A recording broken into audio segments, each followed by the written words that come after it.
Oh,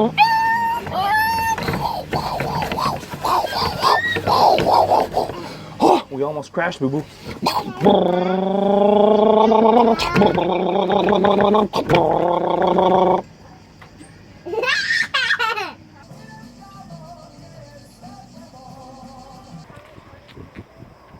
Tole Mitsubishi L200, lej te hude feltne, pa te hude gume. Veš, to so okusni dodatki, ki avto oplemenitijo, poživijo njegov že tako močen značaj, ne pa razvrednotijo. Kar se pa tiče napisa Mickey Thompson na gumah, a veste, kdo je bil Mickey Thompson? Mickey Thompson je bil en tak hardcore off-road dirkač, ki je imel v lasti tudi en zelo zanimiv hitrostni rekord. Bil je prvi Američan, ki se je peljal hitrejši od 400 milj na uro. Tako da Mickey Thompson, ti pokojen pa hiter motherfucker, kapo dol.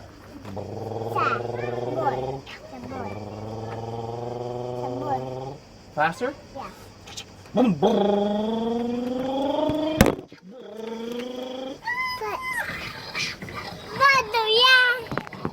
Yeah.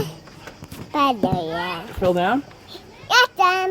Was I driving too fast? Yeah. My bad. Ok, sam da lubenico povem. Čas za vprašanje pa odgovore. Questione numero uno. Tisti Simon, ki nočeš, da povem priimek, tebe zanima, kaj pa jaz kaj čitam na morju. Lej, sem se pripravil. 2 radarja imam s sabo, ker drugače nimam glih toliko veliko časa, si ga pa prav na morju vzamem, da pogledam, kaj pa kaj naši kolegi iz tiskanih izdaj delajo. Zato imam s sabo ta zadnji avtomagazin. No in mogoče to ne bil neumen trenutek, da pohvalim reportažo Saše Kapetanoviča, ki je bil z mano skupaj v Romuniji in je tole ustvaril. Ej, pa mimogrede, klele ti fotko, kvar en tip splešal, vidiš?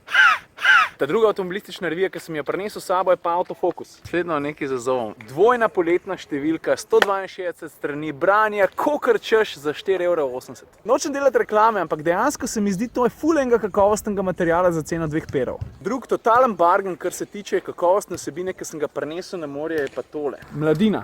Druga svetovna vojna, prispevek k razumevanju časa. A veš, če te take stvari zanimajo, tukaj zveš noter ogromen. 4,99 € za tole. Are you kidding me? Je pa res, da sem tole potegnil iz enega kupa, ki je bil primer tam ene 2 let. 24. april 2014. Drugo pa zadnje vprašanje za danes je pa postavil en gospod Anže Rep. In čist mogoče je to Anže Rep, s katerim sem včasih delal, pa je še zdaj avtomobilski novinar. Anžeta pa zanima, če bi recimo vzel Volkswagena Cadija pa Citroena Nemota, pa bi jih zapodil po kakšni taki res hudi cesti.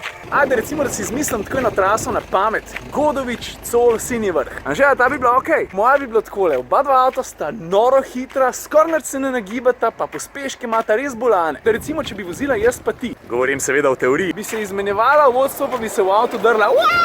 Mal bi jaz povedal, mal bi ti povedal, pa bi se vmes ustala, pa bi rekla, stari, kako je noro. In pa bi se nazaj v avto usedla in bi terala naprej. Oken, glava, oken. Ta druga stvar, ki te zanima, pa ne vem za kva, je pa katera oddaja boljša, Top Gear ali Volan. Stari, nisem zihar, ampak mislim, če bi mogel takole čez uč oceniti, da je Volan ene 1000-krat boljši. Tretje vprašanje, ki si ga postavil, me pa že kar malo rajca. Daj pridem na go-kart. Stari, upam... Si videl, ko sem zapiskal? Stari, upam, da čim prej. Poklič pa se zmenimo. A veš, kaj sem v včerajšnjem vlogu pozabil povedati? Govoril sem o tem, da sem bil na Islandiji, čisto sem pa pozabil reči to, da če koga zanimajo slike z Islandije, ne gre na Instagram account Komotar Minuta, pa ne jih tam zbrska ven, ali pa ne na Instagramu preprosto poišče hashtag Moja Islandija.